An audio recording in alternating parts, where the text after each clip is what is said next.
اب جب ماہم کو اغوا کر لیا جاتا ہے تو ازمیر کے ساتھ ساتھ باقی گھر والے بھی کافی زیادہ پریشان ہو جاتے ہیں۔ آخر ماہم کہاں چلی گئی؟ اصل میں ماہم کے اغوا کے پیچھے نوشین بیگم کا ہاتھ ہوتا ہے، کیونکہ وہ سارا الزام عائشہ پر لگا کر اس کو سب کی نظروں میں گرانا چاہتی ہے۔ وہ ماہم کے اغوا کا الزام عائشہ پر لگا کر یہ ثابت کرنا چاہتی ہے سب کو کہ عائشہ حقیقت میں ماہم سے جیلس ہوتی ہے۔ نوشین بیگم اب مگرمچھ کے آنسو بہاتی ہے اور کافی زیادہ پریشانی کا اظہار کرتی ہے۔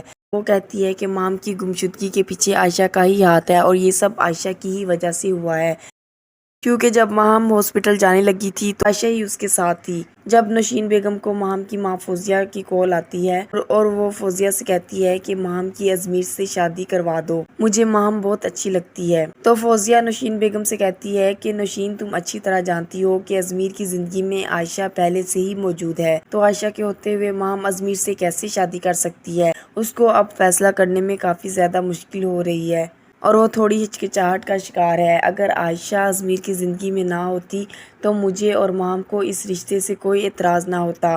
میری بیٹی ایسی نہیں ہے کہ وہ کسی اور کی خوشیوں پر ڈاکہ ڈالے۔ تو نوشین بیگم اب کہتی ہے کہ میں کیا کر سکتی ہوں؟ عائشہ کی طلاق کے حق میں نہ تو فرقان ہے اور نہ ہی ان کی والدہ، تو میرے خیال سے اب ہمیں خود ہی ازمیر اور ماہم کی شادی کر دینی چاہیے، عائشہ کو بعد میں دیکھ لیا جائے گا۔ تو پھر نوشین بیگم یہ پلان بناتی ہے کہ کیوں نہ ایسا کام کیا جائے جس سے عائشہ کسی کو منہ دکھانے کے قابل نہ رہے۔ تو بالآخر سوچ کر نوشین بیگم کے ذہن میں ماہم کو اغوا کرنے کا خیال آتا ہے۔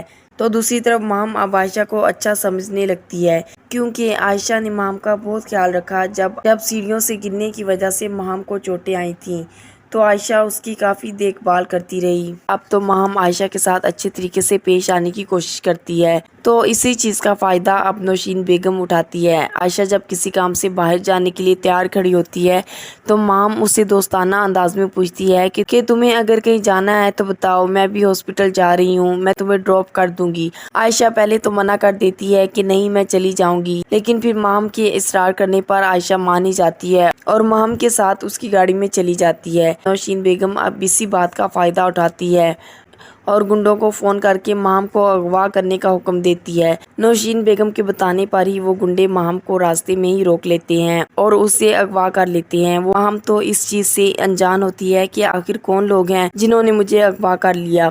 وہ لوگ اسلحے کے زور پر ماہم کو لے جاتے ہیں اور ایک کمرے میں لا کر بند کر دیتے ہیں۔ اب تو نوشین بیگم اپنے مقصد میں کامیاب ہو جاتی ہے۔ جب ازمیر کو کال کر کے بتایا جاتا ہے کہ ماہم تو ہاسپٹل پہنچی ہی نہیں، تو اب نوشین بیگم عائشہ سے ازمیر کے سامنے پوچھتی ہے کہ ماہم کہاں ہے۔